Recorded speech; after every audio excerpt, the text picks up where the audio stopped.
اچانک انسان کا دل کسی چیز پہ آ جاتا ہے، یہ انسانی فطرت ہے، تو اس پہ پکڑ نہیں ہے۔ صوفیہ کہتے ہیں کہ تمہارا دل اتنا صاف ہو کہ تمہارے دل میں یہ بات بھی نہ آئے،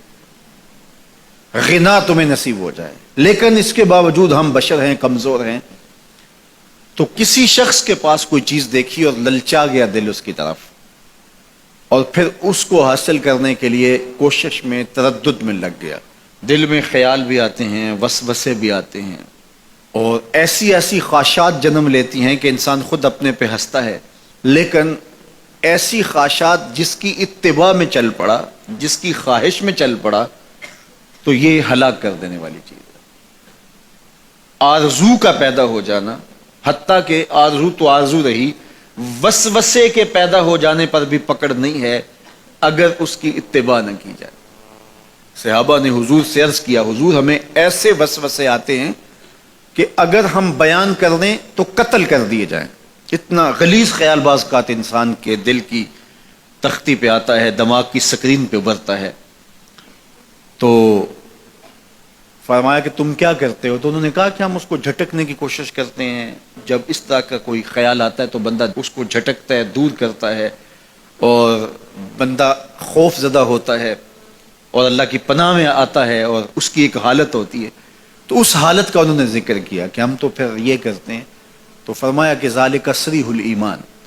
یہ تمہارے واضح ایمان کی علامت ہے کہ اس وسوسے کے بعد جو تمہاری طبیعت میں بے چینی اور بیزاری پیدا ہوئی، اور اس کو دھکیلنے کے لیے، اس کو خیال سے ہٹانے کے لیے، اس کو تصورات سے دور کرنے کے لیے جو تم نے کوشش کی، یہ تمہارا ایمان تھا جو کھڑا ہوا، اور تم اس سے بچنے کی کوشش کرتے ہو، تو یہ تمہارے ایمان کی علامت ہے۔ تو خالی وسوسہ اگر کتنا ہی غلیظ کیوں نہ ہو، اگر اس وسوسے کو خیال کا حصہ بنا کے اس سوچ کو لذت کا سبب نہ بنا لیا جائے، حتیٰ کہ غیر محرم کے اوپر آپ کی نظر پڑ گئی، تو فرمایا النظرۃ الاولی لک والثانیۃ علیک، جو پہلی نظر تجھے حاصل ہوئی تو وہ تیرے لیے ہے، لیکن اگر تو نے نظر کا تتبع کیا اور پھر تیری نظر نے دوبارہ پیچھا کیا تو وہ تیرے اوپر وبال بن جائے گی۔ تو خواہش کا، وسوسے کا، اور کسی ایسی چیز کا دل اور دماغ کی سکرین پہ ابھرنا اور خیال پیدا ہو جانا، یہ کوئی بات نہیں ہے۔ انسانی زندگی کے اندر کتنے ہزار خیالات جو ہے وہ انسان کے دماغ میں جو ہے وہ پیدا ہوتے ہیں، اور پیدا ہو کر کے مٹتے ہیں، پھر نئے پیدا ہوتے ہیں۔ کبھی بھی انسان کا دماغ خالی نہیں رہتا، ہر وقت سوچتا ہے۔ آپ اگر یہ طے کر لیں کہ میں کچھ نہیں سوچنا، تو یہ سوچ رہے ہوں گے کہ میں کچھ نہیں سوچنا۔ یہ کبھی ہو نہیں سکتا کہ آپ کا دماغ ہو اور اس کے اندر جو ہے وہ کوئی خیال نہ چل رہا ہو، ہزاروں لاکھوں خیالات کا ایک ہجوم گزرتا ہے۔ تو انسان کا دل، دماغ اس طرح بھاگتا ہے۔ آپ اچھے لوگوں میں رہیں گے تو خیالات پاکیزہ ہوں گے۔ دیکھیے، آپ گندگی کے ڈھیر سے گزر رہے ہوں گے تو خیالات اسی طرح کے ہوں گے نا، اور اگر پھولوں کی روش سے گزر رہے ہوں گے، صحن چمن سے گزر رہے ہیں تو خیال اس طرح کے ہوں گے نا۔ آپ جو ہے وہ کسی بازار سے گزر رہے ہوں گے تو خیال اس طرح کے ہوں گے، اور مدینے کی گلی سے گزر رہے ہوں گے تو پھر خیال اسی طرح کے ہوں گے نا۔ اس وقت آپ کے خیالوں کی دنیا کسی اور جہاں میں آباد ہے، اس لیے کہ آپ رسول اللہ کا فرمان سن رہے ہیں، لیکن اگر